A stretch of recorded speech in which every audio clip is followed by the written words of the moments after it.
सुल्तान 2016 में रिलीज हुई सलमान खान की एक लोकप्रिय फिल्म है जो खेल, संघर्ष, प्रेम और प्रेरणा की कहानी है। ये फिल्म कुश्ती और मिक्स्ड मार्शल आर्ट्स MMA की दुनिया के इर्द गिर्द घूमती है और इसमें एक व्यक्ति के उत्थान और पतन की यात्रा को दिखाया गया है।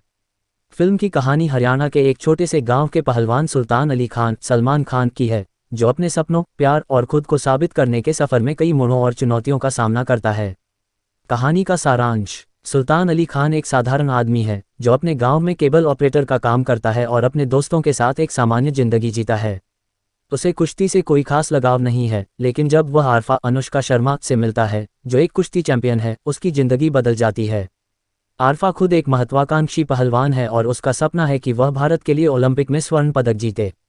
सुल्तान को आरफा से पहली नज़र में प्यार हो जाता है, लेकिन आरफा उससे तभी शादी करने का वादा करती है जब वह खुद को कुश्ती के क्षेत्र में साबित कर सके।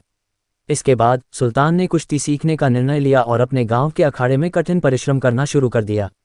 सुल्तान की मेहनत और दृढ़ निश्चय रंग लाते हैं और वह जल्द ही जिला और राज्य स्तर पर कुश्ती प्रतियोगिताएं जीतने लगता है।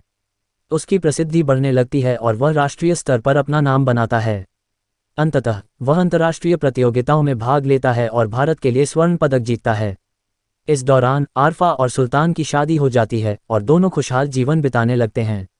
लेकिन सुल्तान की सफलता का घमंड उसके जीवन में समस्याएं पैदा करने लगता है। उसकी लगातार जीत और बढ़ती लोकप्रियता उसे आत्ममुग्ध बना देती है। वह खुद को सबसे ऊपर समझने लगता है और अपने आसपास के लोगों की भावनाओं का ध्यान नहीं रखता। आरफा, जो खुद एक पहलवान है और मां बनने वाली है, सुल्तान के इस घमंड से दुखी हो जाती है।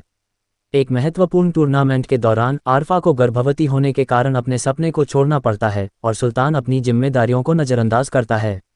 इस बीच उनका बच्चा जन्म के समय मर जाता है और इस घटना से आरफा टूट जाती है। वह सुल्तान को इसके लिए जिम्मेदार मानती है और दोनों के बीच दरार आ जाती है। इस घटना के बाद सुल्तान का करियर भी ढलान पर आ जाता है। वह कुश्ती से दूर हो जाता है और एकांत जीवन जीने लगता है। उसका घमंड और गलत फैसले उसे उसके जीवन के सबसे निचले स्तर पर ले जाते हैं। वह मानसिक और शारीरिक रूप से कमजोर हो जाता है और उसकी जिंदगी बिखर जाती है। कुछ साल बाद एक mixed martial arts MMA league के आयोजक आकाश ओबरॉय अमित साथ सुल्तान से मिलते हैं। आकाश को सुल्तान के बारे में पता चलता है और वह उसे अपनी लीग में हिस्सा लेने के लिए मनाने की कोशिश करता है। आकाश का मानना है कि सुल्तान की वापसी से उनकी लीग को प्रसिद्धि मिलेगी। सुल्तान पहले तो मना कर देता है, लेकिन बाद में उसे एहसास होता है कि यह उसके लिए खुद को और अपने प्यार को फिर से पाने का मौका है। सुल्तान, जो अब बूढ़ा और कमजोर हो चुका है, एक बार फिर से ट्रेनिंग शुरू करता है।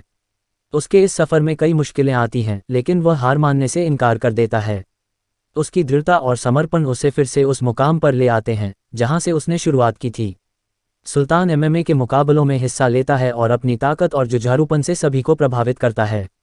अंततः वह लीग का फाइनल मुकाबला जीतता है और अपनी खोई हुई प्रतिष्ठा को फिर से प्राप्त करता है। इस सफ़र के दौरान सुल्तान को एहसास होता है कि असली जीत केवल पदक जीतने में नहीं, बल्कि अपने अहंकार को हराने और खुद को बेहतर इंसान बनाने में होती है।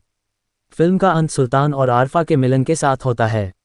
सुल्तान ने अपने जीवन की सबसे बड़ी लड़ाई जीत ली होती है, अपने अंदर के घमंड और असफलताओं से। फिल्म का संदेश। सुल्तान सिर्फ एक कुश्ती की कहानी नहीं है, बल्कि यह जीवन के संघर्षों, अहंकार और आत्मनिर्माण की कहानी है। फिल्म ये संदेश देती है कि कोई भी असफलता स्थायी नहीं होती, अगर इंसान में अपने आप को बदलने और सुधारने की ताकत हो। सच्ची जीत मैदान में नहीं, बल्कि अपने भीतर की कमजोरी